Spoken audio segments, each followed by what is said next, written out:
Class 10th trigonometry का ये किसी एक बच्चे का डाउट नहीं है, ये डाउट लगभग सभी बच्चों को रहता ही रहता है। वो डाउट का जरा ध्यान से देखिए। अगर आपके पास साइन स्क्वायर थीटा की वैल्यू दी हुई है 1/4 या 1/4 ना होकर कोई भी नंबर हो सकता है, तो हम क्या करते हैं, यहाँ से ढाते हैं स्क्वायर को और यहाँ पर क्या लगाते हैं बेटा, रूट लगाते हैं और रूट लगा के हम इसका आंसर लिख देते हैं। अब यहाँ बच्चे को कन्फ्यूजन ये रहता है कि सर आप ये बताइए, जब स्क्वायर हटेगा यहाँ से तो यहाँ रूट लगेगा, सही बात है बिल्कुल।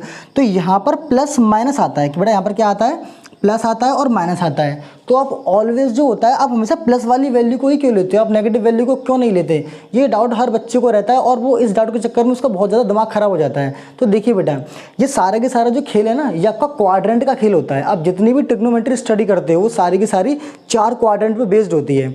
आपको पता है, अगर ये आपकी एक्स एक्सिस है, वाई एक्सिस है, तो यहाँ पर ये पूरे प्लेन को 4 पार्ट में डिवाइड करता है, जिसको हम क्वाड्रेंट्स बोलते हैं। ये आपका होता है फर्स्ट क्वाड्रेंट, ये आपका होता है सेकंड क्वाड्रेंट, ये आपका बेटा होता है थर्ड क्वाड्रेंट और ये आपका बेटा होता है फोर्थ क्वाड्रेंट।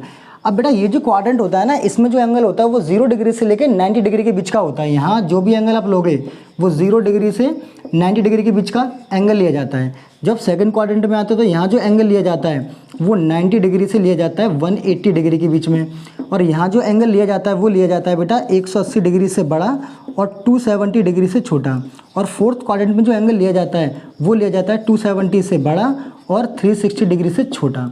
अब बेटा होता क्या है कि आप जब 10th क्लास में हो तो ये आपके बेटा थोड़ी लो लेवल की क्लासेस होती हैं, तो इसमें आपको जो ट्रिग्नोमेट्री स्टडी करनी होती है वो फर्स्ट क्वाड्रेंट के लिए स्टडी करनी होती है।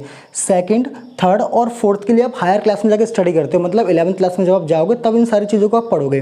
तो देखिए, आप 10th में जब ट्रिग्नोमेट्री स्टडी कर रहे हैं तो आप 0 डिग्री से लेके केवल और केवल 90 डिग्री तक ही स्टडी करते हो। अब होता क्या है कि फर्स्ट क्वाड्रेंट में जितनी भी ट्रिग्नोमेट्रिक रेशियोज होते हैं वो सारे के सारे पॉजिटिव होते हैं। क्या होते हैं, अगर आप 0 डिग्री से लेकर 90 डिग्री के बीच की स्टडी करते हो, मतलब फर्स्ट क्वाड्रेंट की स्टडी करते हो, तो उसमें जितने भी ट्रिग्नोमेट्रिक रेशियो होते हैं, all trigonometric ratios are positive. इसमें क्या होंगे, सारे sine, cos, tan, cosec, sec सारे पॉजिटिव होते हैं। जब आप सेकंड क्वाड्रेंट में जाकर स्टडी करते हो तो यहाँ पर बेटा आपके साइन और कॉसेक ही पॉजिटिव होते हैं और सारे नेगेटिव होते हैं। जब आप थर्ड क्वाड्रेंट में आ जाते हो तो यहाँ पर बेटा टेन और जो कॉट होता है वो पॉजिटिव रहता है और सारे नेगेटिव रहते हैं। जब आप फोर्थ क्वाड्रेंट की बात करते हैं तो यहाँ पर बेटा कॉस और जो सेक होता है वो दोनों पॉजिटिव होते हैं और सारे नेगेटिव होते हैं। अब जो पॉजिटिव नेगेटिव क्यों होते हैं ये आप हायर क्लास में जाकर स्टडी कर लेंगे। तो अभी आपको ये समझना है, आपको जो ट्रिग्नोमेट्री पढ़ रहे हो वो किसके लिए पढ़ रहे हो, फर्स्ट क्वाड्रेंट के लिए। जितने भी एंगल्स आपको मिलेंगे वो 0 डिग्री से लेकर 90 डिग्री के बीच में ही मिलेंगे। इससे ऊपर का एंगल आपको 10th क्लास में मिलेगा ही नहीं, इसकी टेंशन आप मत लीजिए। मतलब आपको सेकंड क्वाड्रेंट की स्टडी नहीं करनी, थर्ड क्वाड्रेंट की स्टडी नहीं करनी, फोर्थ की नहीं करनी, आपको करनी है फर्स्ट क्वाड्रेंट की स्टडी। और इसमें क्या है, सारे के सारे ट्रिग्नोमेट्रिक रेशियोज कैसे होंगे, सारे पॉजिटिव होंगे।